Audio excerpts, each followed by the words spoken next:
Assalamualaikum warahmatullahi wabarakatuh. Perkenalkan, nama saya Iki Komalia, kelas 5B, Konsentrasi Manajemen, Prodi Pendidikan Ekonomi, Universitas Islam Negeri Sultan Syarif Qasim Riau.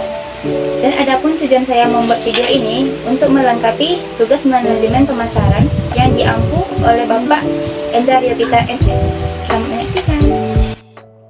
Yang keempat ada sistem informasi dan riset pemasaran. Pendahuluan. Riset pemasaran yang dilakukan oleh perusahaan dapat membantu manajer pemasaran dalam melakukan identifikasi berbagai kelompok konsumen yang memiliki kesamaan perhatian dalam suatu produk maupun jasa. Dengan memahami dan menghitung lingkungan dan besaran dari kelompok-kelompok konsumen dan kebutuhannya, maka pemasaran akan mendapatkan keunggulan dari tingkat keunikan dan peluang keuntungan bagi kemajuan perusahaan maupun institusi. Adapun rumusan masalah dan tujuannya di sini, bila menjadi guru, jelaskanlah sistem informasi dan riset pemasaran Anda. Sedangkan tujuannya adalah untuk mengetahui sistem informasi dan riset pemasaran jasa sebagai guru. Tinjauan literaturnya, yang pertama sistem informasi pemasaran. Perusahaan membutuhkan informasi yang dapat dipercaya untuk menghasilkan nilai dan kepuasan yang tinggi bagi pelanggan agar dapat memahami kebutuhan dan keinginan pelanggan secara utuh. Informasi tersebut bisa tentang pesaing, penjual, perantara, dan pelaku serta kekuatan lain di sistem. Di pasar, sistem informasi pemasaran atau marketing information system terdiri dari orang, peralatan, dan prosedur untuk mengumpulkan, memilah, menganalisis, mengevaluasi, dan mendistribusikan informasi yang diperlukan secara tepat waktu akurat kepada pembuat keputusan pemasaran. Adapun riset pemasaran itu mendefinisikan masalah dan menetapkan tujuan riset. Yang kedua, mengembangkan rencana. Yang ketiga, untuk mengumpulkan data baik dari sumber primer dan sekunder. Yang keempat, mengimplementasikan rencana riset. Yang keempat, menerjemahkan dan melaporkan penemuan. Metode yang digunakan untuk mengumpulkan data ada beberapa. Yang pertama, metode observasi. Yang kedua, metode survei.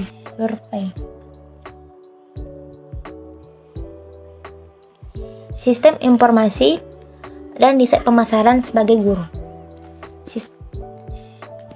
Menurut saya, jika saya menjadi seorang guru, sistem informasi contohnya mengetahui teknologi dan profesional dalam belajar mengajar, baik itu secara online dan tatap muka, dalam menggunakan ICR, Zoom, dan lain-lain, dalam menguasai laptop, dan juga di sini saya juga memilih sekolah-sekolah yang memiliki fasilitas yang cukup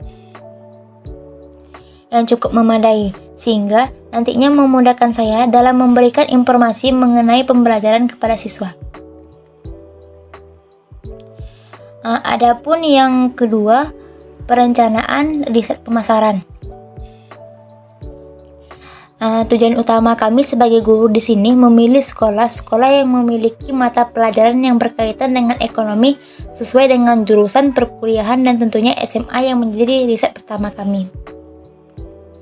Yang kedua itu, setelah itu di sini kami melihat atau mencari informasi bagaimana akreditasi sekolah yang kami inginkan, apakah memiliki akreditasi A atau B, dan letak lokasi sekolah tersebut berada di perkotaan atau dekat dengan wilayah yang banyak masyarakatnya.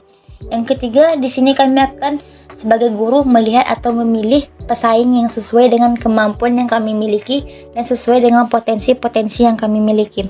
Adapun pengumpulan data, metode observasi.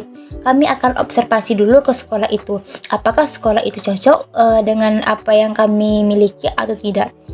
Yang kedua tuh ada metode survei. Seperti yang dijelaskan pertama tadi, di mana kita harus mengetahui di mana kita akan mengajar. Makanya itu kita menggunakan metode survei ini untuk mengetahui apakah sekolah itu layak untuk kita atau tidak. Yang selanjutnya ada kesimpulan dan saran. Kesimpulan di sini, sistem informasi dan riset pemasaran dapat dipercaya untuk menghasilkan nilai dan kepuasan yang tinggi bagi pelanggan agar dapat memahami kebutuhan dan keinginan pelanggan secara utuh. Informasi tersebut bisa tentang pesaing, penjual, perantara, dan pelaku serta kekuatan lain di pasar. Saran di sini adalah dengan adanya sistem informasi sebagai calon guru, kita akan mengetahui dan mempelajari informasi yang terkait dengan teknologi dan mengejar perkembangan zaman pada saat ini.